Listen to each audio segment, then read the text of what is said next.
स्वागत है दोस्तों आपका हमारे YouTube चैनल वीर भूमि बुंदेलखंड आईटीआई में। मैं अरशद आलम रजा आपका एक बार फिर से स्वागत करता हूं अपने चैनल पर। जैसा कि दोस्तों आपको मालूम है, हमने दो दिन हमने अभी फिटर की क्लास को कवर किया था, जिसमें हम मापन की प्रणालियाँ समझ रहे थे। आज हम वर्कशॉप कैलकुलेशन की क्लास को कवर करेंगे। काफ़ी टाइम हो गया है। रेशियो चैप्टर जो हमारा 80% लगभग खत्म हो गया था, इसमें कुछ एक आध तरीके के सवाल रह गए हैं। आज हम इस चैप्टर को लगभग पूरी तरह खत्म कर देंगे, ठीक है ना। तो जो एक दो तरीके के सवाल लगे थे, आज हम सवालों करना सीखेंगे।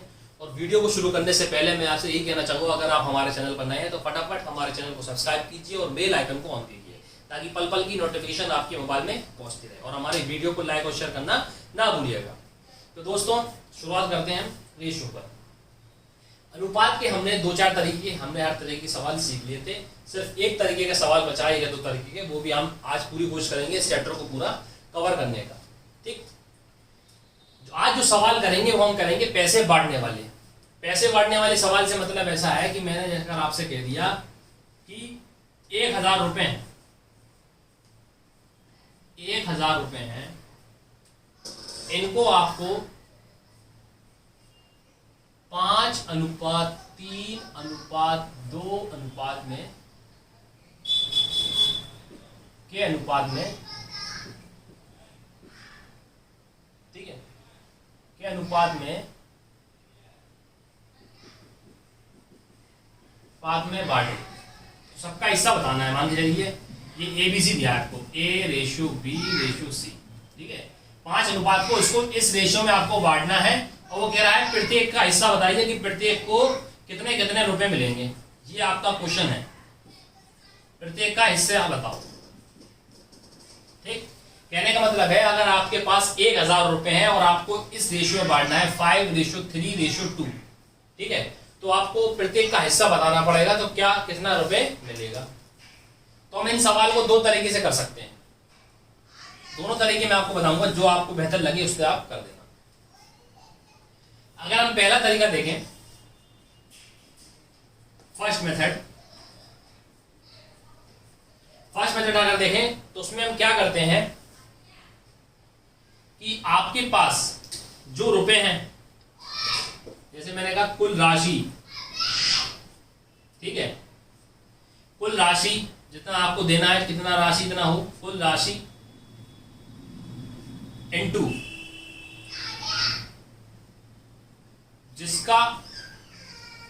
जिसकी राशि हमें निकालना हो, जिसकी राशि का अनुपात जिसका मान मालूम हो। मतलब मान के चलिए हमें एक ही वैल्यू पता लगानी है, तो हमें एक ही वैल्यू रखना पड़ेगी इधर। कुल राशि, यदि हमें ए का हिस्सा निकालना है तो कुल राशि इंटू ए का अनुपात, और नीचे रखेंगे A+B+C। नहीं समझ में आया? कहने का मतलब है सर कुल राशि है आपकी, कुल राशि आपकी कितनी है, 1000 रुपए। मैं आपसे कहूं ए को बताना है कि ए को कितने रुपए मिलेंगे, तो ए का अनुपात रख देंगे। ए का अनुपात कितना है, 5, ठीक है। आपको अनुपातों का योग कितना है, 5 2 3 2 5 5 और 10। इसको आप इससे सॉल्व कर लेंगे, 0 0 गया तो 500 रुपए मिलेंगे ए को। इसी प्रकार मैं कहूं बी को कितने मिलेंगे, तो कुल राशि आप रखेंगे, बी का हिस्सा निकालना, अगर आप बी का निकाल रहे हैं तो कुल राशि रखेंगे आप 1000। अब यहाँ बी की निकाले तो बी का अनुपात रखती है, बी का अनुपात कितना है, 3 × 3, और कुल अनुपात का योग कितना है, 10। ठीक, ऐसा आप निकालेंगे तो कितना आ जाएगा, 300 रुपए। यानी बी को कितने मिलेंगे, 300 रुपए। इसी प्रकार अगर हम सी का निकालने लगेंगे तो सी का अनुपात कितना है, तो कुल राशि पहले, और सी का अनुपात कितना है, 2, और यहाँ पे कुल अनुपात का योग 10। इससे हम सॉल्व कर लेंगे तो कितना आ जाएगा, सी का 200 रुपए। ठीक है, तो ये हमने तीनों को निकाल लिया कि हमें कैसे निकालना है। ठीक है, ये था हमारा पहला तरीका। पहला तरीका में क्या था कि हमने जो आपको पैसे देगा उसका कुल पैसे रखना पड़ेंगे, और जिसका निकालना है यानी ए का निकालना है तो ए की वैल्यू ऊपर रखें, नीचे कुल अनुपातों का योग। ठीक, बी का निकालना है तो बी का कुल राशि रखें, बी का अनुपात रखें, कुल अनुपात का योग। सी का निकालना है तो सी का अनुपात कुल राशि रखें, सी का अनुपात रखें, कुल अनुपातों का योग। जैसे हमने इसको सॉल्व करा, ये 500 आ गया, ये 300 आ गया, ये 200 आ गया, तो 5 300 और 200 को जोड़ोगे तो 1000 रुपए आ जाएंगे। ठीक, ये था इसका पहला तरीका। और सेकंड मेथड जो होगा इसका, जो दूसरा तरीका होगा वो कैसे होगा, वही तरीका जो अपन इससे पहले करते आए थे। मैंने कहा था कि जब भी अनुपात हटेगा तो सब में x लगा देंगे, यानी 3 भाग है ABC। ठीक है, तो मान के चलो a का हो गया 5x, b का हो गया 3x और सी का हो गया 2x। ठीक है, यानी ए को मिलेंगे 5x, बी को मिलेंगे 3x और सी को मिलेंगे 2x। अब ये जो पैसा बटेगा इसी फॉर्म में बनेगा 1000 रुपए, क्योंकि 1000 रुपए इन तीनों में तो बांटना है, क्योंकि टोटल पैसे कितने 1000 रुपए। तो हम क्या कर देंगे, तीनों को जोड़ देंगे, 5x plus 3x plus 2x, ये किसके बराबर होगा 1000 के। इनको आप जोड़ दिए 5 3 8 और 2 10, यानी 10x बराबर जो होगा वो आपकी 1000 के बराबर होगा। ये इससे आप ये काट देंगे तो x की वैल्यू कितनी आ जाएगी 100 रुपए। कितनी आ जाएगी इसकी वैल्यू 100 रुपए, यानी जो आपने x लगाया था उसकी आपकी वैल्यू पता चल गई। अगर 100 रुपए की वैल्यू आप सब में रख देंगे, अगर ये 5x है तो 5x में 5 100 का गुणा कर दिए तो कितने मिलेंगे 500 रुपए। ये 3x है तो 3 में 100 का गुणा कर दिए तो कितने मिलेंगे 300 रुपए। ये 2x है तो इसमें 2 का 100 का गुणा कर दिए तो कितने मिलेंगे 200 रुपए। ठीक है, तो ये हो गया दूसरा तरीका। अब आपको जो तरीका बेहतर लग रहा होगा उससे कर लीजिए। ठीक है ना, तो पैसे बांटने के 2 तरीके मैंने आपको बताया, क्या करना पड़ेगा, आपके सामने कुल राशि आएगी।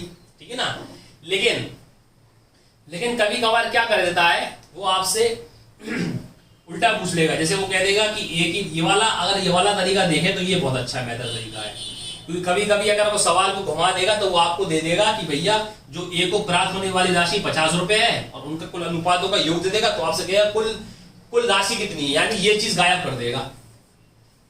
यानी जो आपको 1000 रुपए दिए हैं वो गायब कर देगा और ये रेशियो दे देगा। अब वो किसी एक का कह देगा कि मान के चलो एक को 500 रुपए मिले, तो कहेगा कुल राशि कितनी थी जो लोगों में बटी है। तो कोशिश करिएगा कि इस तरीके से सॉल्व करने का, तो ये सबसे बेस्ट तरीका है। अगर ये तरीका आपको आता है तो आप जो पूछेगा वो बता देंगे। ये ध्यान रखना, जिसका हिस्सा निकालेंगे तो बी का हिस्सा बराबर कुल राशि इंटू जिसका निकालना है। ठीक है ना, तो ये तो मैंने आपको एग्जाम्पल के तौर पर करा दिया कि किस तरीके के सवाल पूछता है। अभी मैं आपको प्रीवियस ईयर के इस स्टेप मतलब इस तरीके के सवाल कराऊंगा, तो वो आप उसकी प्रैक्टिस हो जाएगी, तो आपको और अच्छी तरीके से समझ में आएगा कि मैं क्या कहना चाह रहा हूँ, मेरा मतलब बताने का तरीका क्या और सवाल किस तरीके से पूछते हैं। ठीक है ना, तो देखते हैं हम अगले सवाल जो प्रीवियस ईयर में आए। ठीक है ना, चलो, तो जैसे कि मैंने आपके सामने एक सवाल लिखा है। सवाल आपका यह है कि 624 रुपए हैं। ठीक है ना, कितने हैं 624 रुपए। 624 को आपको 3 भागों में बांटना है, 1/2 रेशियो 1/3 रेशियो 1/4। ठीक है ना, 1/2 रेशियो 1/3 रेशियो 1/4 के रेशियो में आपको बांटना है। ठीक, अब वो कह रहा है तो आपको बताना है कि तीसरे मित्र को कितनी राशि प्राप्त हुई, यानी तीसरा वाला जो दोस्त है उसको कितनी राशि प्राप्त हुई। तो पहले तो आप ध्यान रखिए कि पहला दोस्त मान चलो एक फर्स्ट फ्रेंड है और सेकंड फ्रेंड है और थर्ड फ्रेंड है। उनका जो आपको रेशियो दिया है वो कितना दिया है 1/2 रेशियो 1/3 रेशियो 1/4 रेशियो। जब मैंने आपको ये चैप्टर चालू करा था अनुपात, तो मैंने आपको ये बताया था कि भैया कभी भी अनुपात जो होता है वो बटे में नहीं होता, यानी ये भिन्न वाली फॉर्म में कभी भी हम अनुपात को नहीं लिख सकते। ये फ्रैक्शन में लिखा है ना, भिन्न में अंश और हर में, इसमें हम कभी नहीं लिख सकते। तो हमें सबसे पहले क्या करना पड़ता है, कि ये जो आपका अनुपात है भिन्न वाली फॉर्म का, तो उसका हमें लासा लेना पड़ता है, यानी एलसीएम लेना पड़ता है। ठीक है, तो एलसीएम लेंगे तो 2 और 3 4 का एलसीएम कितना आएगा 12 एलसीएम ले लीजिए साइड में। ठीक है ना, आपने 12 एलसीएम ले लिया। अब आप देखिए 2 का भाग आप 12 में देंगे तो कितनी बार जाएगा 6 बार। 2 का 12 आपने 12 में दिया 6 बार दिया, 6 एकम 6। ठीक, इसी प्रकार आपने 3 का भाग 12 में दिया, 3 चौके 12, 4 एकम 4। इसी प्रकार आपने 4 का भाग 12 में दिया, 4 दिया 12 और 3 एकम 3। एक बार फिर देखिए 2 का भाग 12 में दिया, कितनी बार गया 6, 6 एकम 6। 3 का भाग 12 में दिया, कितनी बार गया 4 बार, 4 एकम 4। 4 का भाग 12 में दिया 3 बार, 3 एकम 3। जो आपका एग्जैक्ट रेशियो जो आया है वो ये आया, first ratio second ratio third. ये जो आया है वो आपका आया 6:4:3। कितना आया भैया 6:4:3, यानी अब ये जो अनुपात है वो बिल्कुल एग्जैक्ट हो गया, बिल्कुल सही हो गया है। ये जो लिखा था ये गलत लिखा था, इसको हमने पहले सही कर लिया। जो हमने इससे पहले एबीसी निकालना और अनुपात को सही करना इससे पहली क्लास में हमने सीखा है। ठीक है, तो हमने ये 6:4:3 कर दिया। अब वो आपसे पूछ किसकी रहा है, तीसरे फ्रेंड की पूछ रहा है। किसकी पूछ रहा है, तीसरे फ्रेंड की। तो बस वही कर दीजिए। तो तीसरे फ्रेंड का हिस्सा बताना है हमको। तो तीसरे फ्रेंड का हिस्सा बराबर क्या होगा, कुल राशि इंटू तीसरे फ्रेंड का अनुपात। ठीक है, और कुल अनुपातों का योग, यानी first plus second plus third. ठीक, तो कुल राशि कितनी है आपके पास 624 रुपए। और तीसरे को कितना मिल रहा है, अनुपात कितना है 3। आप इसको जोड़ दिए 6 4 10 3 13, कितना 6 4 10 3 13, काटिए इसको, 13 चौके 52, कितना बचा 10, 13 पंजे 65, 13 6 78, 13 7 91, 13 अट्ठे 104, यानी 48 इंटू 3, 48 इंटू 3 करेंगे, 3 अट्ठे 24, हाथ से लगाई 2, 3 चौको 12, 2 14, यानी 144 रुपए प्राप्त होंगे उसको। 144 रुपए क्या ऑप्शन में है? ऑप्शन नंबर डी आपका बिल्कुल सही आंसर होगा। ठीक है ना। तो देखिए दोस्तों, हमने एक सवाल को सॉल्व किया। क्या किया, एक बार फिर मैं आपको रिपीट कर देता हूं। सवाल आपके सामने ये था कि 624 रुपए को 3 मित्रों में बांटना है। 3 मित्रों में बांटना है इस रेशियो के हिसाब से। किस रेशियो के हिसाब से? 1/2 रेशियो, 1/3 रेशियो, 1/4। ठीक। फिर उसने पूछा है कि जो इस रेशियो में बांटने के बाद आपको तीसरे फ्रेंड को कितने पैसे मिले वो आपको बताना है। ठीक है। हमने क्या करा, पहले हमने रेशियो को उतारा, 1/2 रेशियो, 1/3 रेशियो, 1/4 लिखा। ठीक। अब मैंने आपको बताया था अनुपात की शुरुआत क्लास में कि जो अनुपात होता है वो कभी भी बटे वाली फॉर्म में नहीं लिख सकते, यानी भिन्न वाली फॉर्म में नहीं लिख सकते। तो सबसे पहले हमें क्या करना पड़ता है, इसको हटाना पड़ता है। तो इसको हटाने के लिए हम क्या करेंगे, हम इसमें एलसीएम लेंगे। तो हमने 12 एलसीएम ले लिया, 2 का भाग 12 में दिया, 2 6 12, 6 एकम 6, 3 का भाग 12 में दिया, 3 चौके 12, 4 एकम 4, 4 का भाग 12 में दिया, 4 दिया 12, 3 एकम 3। अब ये पहला, दूसरा, तीसरा, इनका जो रेशियो निकाला वो आया 6:4:3। कितना आया? 6:4:3। ये बिल्कुल एग्जैक्ट है, यानी बिल्कुल सही है। 6:4:3 जो आया ये हमारा बिल्कुल सही अनुपात आ गया। ठीक। अब वो कह रहा है तीसरे फ्रेंड का हिस्सा बताइए कितना मिलेगा। तो हमने बताया था कि जिसका हिस्सा निकालना हो तो तीसरे फ्रेंड का हिस्सा बराबर कुल राशि इंटू जिसका पता लगाना है तो उसका अनुपात और कुल अनुपातों का योग। तीसरे का बताना है तो कुल राशि तो 6 तो 24 रख दी हमने। तीसरे का पूछ रहा है तो तीसरा कितना है? 3, 3 का कुल अनुपातों का योग, इनका अनुपातों का योग कर दिया 13, 13 से हमने काटा, 13 चौको 52, कितना बचा 10 और 13 अट्ठे 104। तो यहाँ प्राप्त हुआ 48, 48 का हमने 3 में गुणा कर दिया तो कितना आ गया 144 रुपए। 144 रुपए हमारा परम सत्य आंसर होगा। उम्मीद करता हूँ आपको ये सवाल समझ में आया होगा। अब हम इसी तरीके के दूसरा सवाल देखते हैं और कोशिश करते हैं इसको आप खुद करिएगा सवाल को भी, वीडियो को पॉज करके। ठीक है दोस्तों, उसी प्रकार हमारे सामने एक सवाल ये है कि 305 रुपए को आपको 3 भागों में बांटना है। कितने भागों में बांटना है? 3 भागों में इस प्रकार बांटना है कि पहले भाग का 3/7, दूसरे भाग का 2/3, तीसरे भाग का 4/5 परस्पर बराबर हो। ठीक है ना। यानी वो कह रहा है पहले भाग का कितना है 3/7, दूसरे भाग का 2/3 और तीसरे भाग का 4/5, ये आपस में परस्पर बराबर हैं, परस्पर बराबर हैं। ठीक। आपको अगर मालूम होगा, मैंने आपको वो सवाल बताए थे जिसमें परस्पर बराबर वाले तरीका बताए थे, तो मैंने क्या कहा था कि बराबर में आप क्या मान लीजिए, के मान लीजिए। और आप जैसे ही के मानते हैं तो मैंने ये कहा था कि ये जो होते हैं ये पलट जाते हैं आपस में। यानी अगर 3/7 है तो ये कितना हो जाएगा 7/3। ये अगर 2/3 है तो ये कितना हो जाएगा 3/2। ये अगर 4/5 है तो ये कितना हो जाएगा 5/4।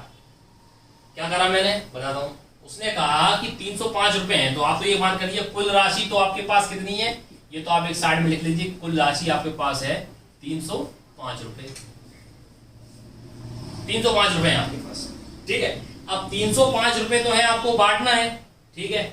लेकिन वो कह रहा है 3 भागों में बांट रहा है, तो कह रहा है पहले भाग का 3/7 भाग, दूसरे भाग का 2/3 भाग, तीसरे भाग का 4/5 भाग आपस में बराबर है। और जब भी बराबर होते हैं तो मैंने आपको बताया था अनुपात में जब एबीसी निकालना सिखा रहे थे, तो मैंने कहा जब भी ये तीनों बराबर होंगे तो बराबर में कांस्टेंट मान लेंगे। कांस्टेंट के कुछ भी मान सकते हैं, और जैसे ही हम कांस्टेंट के मानते हैं तो ये आपस में पलट जाते हैं। तो ये 3/7 है तो ये क्या हो जाएगा 7/3। 2/3 है तो क्या हो जाएगा 3/2। 4/5 है तो क्या हो जाएगा 5/4। अब वही बात हो गई कि ये देखो फिर भिन्न में आ गए और अनुपात भी लग गया इनकी आगे। अब ये भिन्न वाली फॉर्म में आ गए हैं तो हमें क्या करना पड़ेगा, इस भिन्न को हटाना पड़ेगा, यानी इसको हमें लासा लेना पड़ेगा। तो 3 2 3 4 का हम लासा ले सकते हैं, मन ही मन में 12 एक साइड हम लिख लेते हैं, यानी इनका जो लासा आएगा वो कितना आएगा 12 आएगा। अब 12 से देखिए 3 का भाग आप 12 में देंगे तो कितनी बार जाएगा 4 बार, और 4 सत्ते 28। एक बार फिर देखिए 3 का भाग मैंने 12 में दिया, कितनी बार गया 4 बार गया, 4 गुणा में 7 में करते 4 सत्ते 28।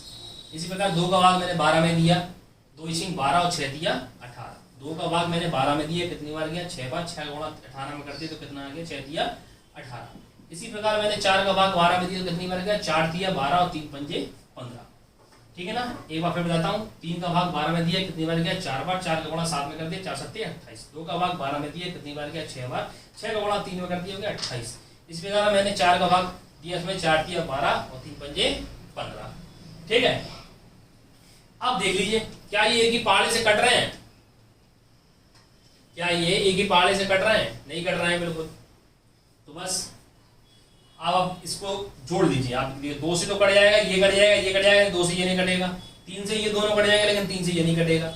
ठीक, तो आप एक काम करिए, आपका जो रेशियो हो गया वो यही हो गया, कितना हो गया 28 18 15। क्योंकि मैंने आपको बताया था कि ये जो होते हैं ना, जब तक एक ही पहाड़े से कट रहे हैं तब तक काटते रहिए, नहीं कट रहे हैं तो बस उधर इतना ही छोड़ दीजिए। तो आप एक काम कर लीजिए, इनको जोड़ दीजिए 28 18 15। ठीक, इनको जोड़िए, कितना आएगा, क्योंकि ये तो आपका एग्जैक्ट जो आ गया ना,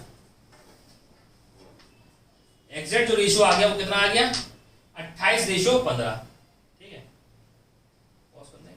ठीक है। अब हम इसको जोड़ लेते हैं, 8 8 16, 8 8 16 और 5 21, हाथ से लग 21 का एक हाथ से लगाई 2 2 2 4 और 1 6, कितना हो गया इसको जोड़ने पर 61 हो रहा है। यानी हमने इसको इधर इसलिए छोड़ दिया क्योंकि अब कट नहीं रहा है किसी एक ही पहाड़े से। मैंने आपको बताया था कि अनुपात में क्या होता है कि अगर हम 2 से काट रहे हैं तो 2 से ये भी कटना चाहिए, ये भी कटना चाहिए, ये भी, यानी तीनों कटना चाहिए। यानी एक ही पहाड़े से अगर तीनों कट रहे हैं तभी काट पाएंगे।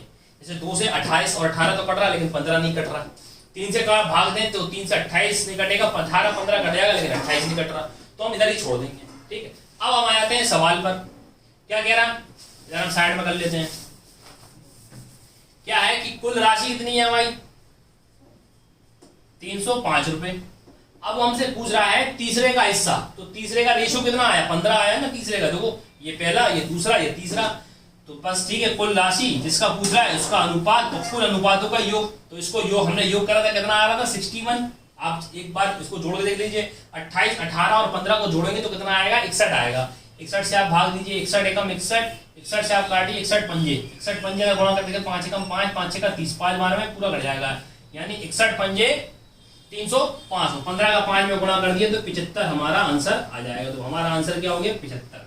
ठीक है ना, तो देख लिया हमने, सवाल कर लिया। क्या था सवाल, तो कहने का मतलब है कि आपको राशि तो हर सवाल में देगा, जो आपको राशि जो पैसों में बांटने वो आपको हर सवाल में देगा, लेकिन वो आपको जो चेंजेस देगा वो इसमें देगा।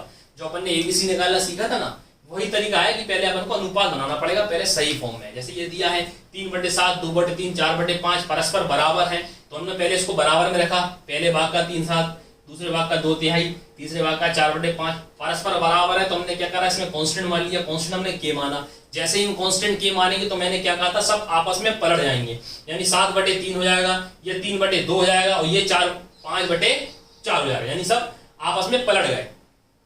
अब जैसे ही पलटे, फिर मैंने बताया था कि कभी भी अनुपात जो होता है वो भिन्न वाली फॉर्म में नहीं होता, यानी बटे वाली फॉर्म में नहीं होता है। तो हम क्या करेंगे, हमें इस भिन्न को हटाना पड़ेगा, यानी हर वाली चीज को अलग करना पड़ेगा। तो हम क्या करेंगे, इन 3 और 2 4 का क्या ले लेंगे, लासा ले लेंगे। क्या ले लेंगे, लासा, यानी एलसीएम। तो 3 और 2 4 का एलसीएम आ जाएगा हमारा 12। कितना जाएगा 12। 12 से हम 3 में भाग देंगे, 12 से हम 3 में भाग देंगे, 3 चौक 12, 4 गुणा 7 में करा 4 7 28, 2 का भाग 12 में देंगे, 6 बार 6 गुणा 3 में करा 6 3 18, 4 का भाग 12 में देंगे, 4 3 12, 3 पंजे 15, 28 18 15 ये हमारा एग्जैक्ट आ गया अनुपात। इसके आगे सॉल्व होने रहा था, जो कि कोई भी एक ही पहाड़े से नहीं कट रहा, 2 कट रहा है लेकिन कोई एक नहीं कट रहा, तो हमने इधर ही छोड़ दिया 28 18 15। अब आ गए हम फिर सवाल पे, तो कुल राशि कितनी थी 305 रुपए। 305 रुपए पूछ किस करा, तीसरे का, तो तीसरे का अनुपात कितना था 15। 15 से और सबको जोड़ा तो कितना आ रहा है 61। 61 से हमने 305 काटे तो 5 बार कट गया और 5 15 पंजे 75, यानी ऑप्शन नंबर सी हमारा परम सत्य आंसर होगा। तो उम्मीद करता हूं आपको ये पैसे बांटने वाला तरीका समझ में आया होगा। ठीक है, एक सवाल मैं आपको इस वीडियो के लास्ट में होमवर्क के तौर पर दूंगा, जो आपको इसका आंसर आपको कमेंट बॉक्स में हमें बताना पड़ेगा कि इसका आंसर क्या आया है। ठीक है, अब देखते हैं हम दूसरे तरीके का सवाल। अब जो हमारा सवाल है वो सवाल ये है कि राम और मोहन की आय का अनुपात, यानी राम और मोहन जो है उनकी इनकम का रेशियो दिया है 8:3। कितना दिया है 8:3, और उनकी आय का अंतर यानी उनका डिफरेंस जो दिया है वो आपको 1000 रुपए दिया है। तो पूछ रहा है राम की आय क्या है। ठीक है ना, पैसे बांटने वाले सवाल मैंने करा दिया है, इसका एक सवाल जो है वो मैं आपको इस वीडियो के लास्ट में दूंगा होमवर्क के तौर पर, वो आपको सॉल्व करना है और कमेंट में आपको उसका आंसर देना पड़ेगा। ठीक है ना, अब जो एक आध दो तरीके जो आपके रह गए वो सवाल मैं करा दे रहा हूं, आज ये चैप्टर पूरा खत्म हो जाएगा। ठीक, अब ये राम और मोहन की आय का अनुपात, तो राम और मोहन की आय का अनुपात आपको कितना दिया है, 8:3 ये दिया है ना। यानी मान के चलिए राम की जो आय है वो 8x हो गई है ना। मैंने बताया था कि अनुपात हटाते हैं x लगाते हैं, और मोहन की कितनी हो गई 3x। ठीक, अब वो कह रहा उनकी आयों का डिफरेंस यानी इनका अंतर, इनकी आय कितनी है 8x और वो कितनी है 3x, उनका अंतर जो है वो कितना है 1000 रुपए, तो 1000 रुपए के बराबर होगा, हो गया ना। उनकी आय का अंतर जो है वो 1000 रुपए है, उनकी आय का अंतर तो 8x और 3x, इनका डिफरेंस कितना है 1000 रुपए। तो भाई 8 में से 3 गया कितना 5x, यानी 5x जो होगा वो 1000 के बराबर होगा। 5 से आप 1000 काटेंगे तो 5 दूनी 10, कितनी बार जाएगा x बराबर 200। तो x की वैल्यू 200 आ गई। अब आपको x की वैल्यू पता चलेगी तो किसी की बना सकते हैं आप। राम की कितनी होगी 8 दूनी 200, कितनी हो जाएगी 1600। अगर हम मोहन की कहें तो 3 गुणे 200, 8 गुणे 2, सॉरी 3 गुणे 200, तो उसकी कितनी आएगी 600 रुपए। ठीक है, तो किसकी पूछ रहा आपसे, राम की पूछा, तो राम की 1600 आया, यानी ऑप्शन नंबर बी हमारा आंसर सही होगा। उम्मीद करता हूं आपको ये सवाल समझ में आया होगा। अगला देखते हैं हम दोस्तों। सवाल हमारा अगला क्या है, अगला सवाल ये है कि ABC के मासिक वेतन का रेशियो दिया है। ABC के मासिक वेतन का अनुपात दिया है 2:3:5। कितना दिया है 2:3:5।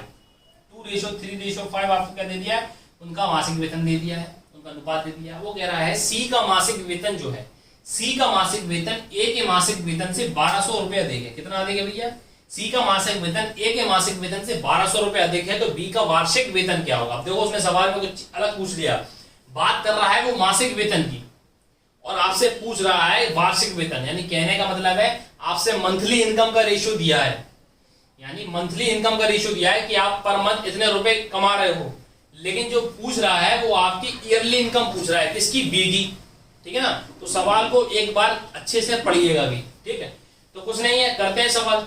जो आपको रेशियो दिया है कितना दिया है, A:B:C कितना दिया है 2:3:5, यही दिया है ना आपको। ठीक है, बस तो यानी A का मतलब क्या है, A का वेतन कितना है 2x, B का वेतन कितना है 3x और C का वेतन कितना है 5x। बताओगा आपने क्या करते हैं, अनुपात हटाते हैं x लगाते हैं, अनुपात हटाते हैं x लगाते हैं, तो मैंने वही करा 2x 3x और 5x।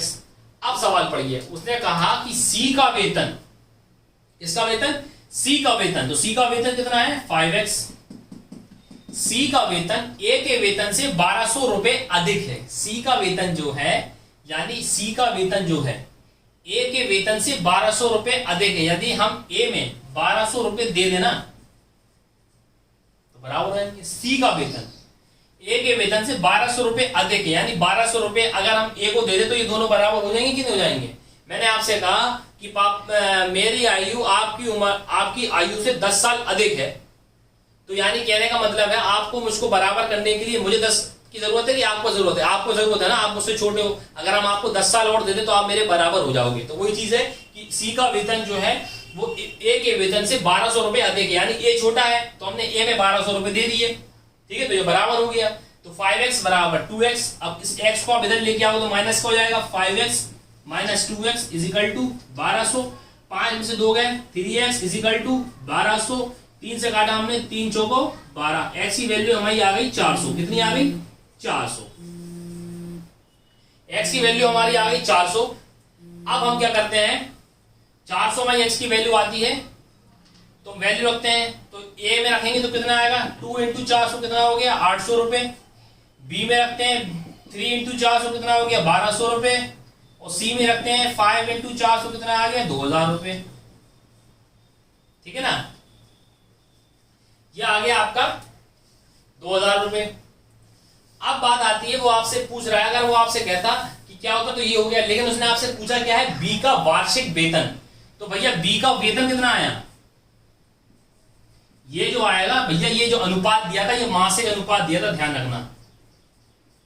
ठीक है, यानी ये जो अनुपात दिया है ये वाला पार्ट, ये आपको मासिक अनुपात दिया है, तो मासिक अनुपात दिया है तो मासिक की वैल्यू निकलेगी, यानी B का मासिक वेतन आपने कितना निकाल लिया, B का मासिक वेतन आपने कितना निकाला, B कहां है ये है, मासिक वेतन आपने कितना निकाल लिया, 1200 रुपए, यानी 1200 रुपए पर मंथ वो कमा रहा है, ये उसका मासिक वेतन है। लेकिन वो हमसे पूछ क्या रहा है, वार्षिक वेतन।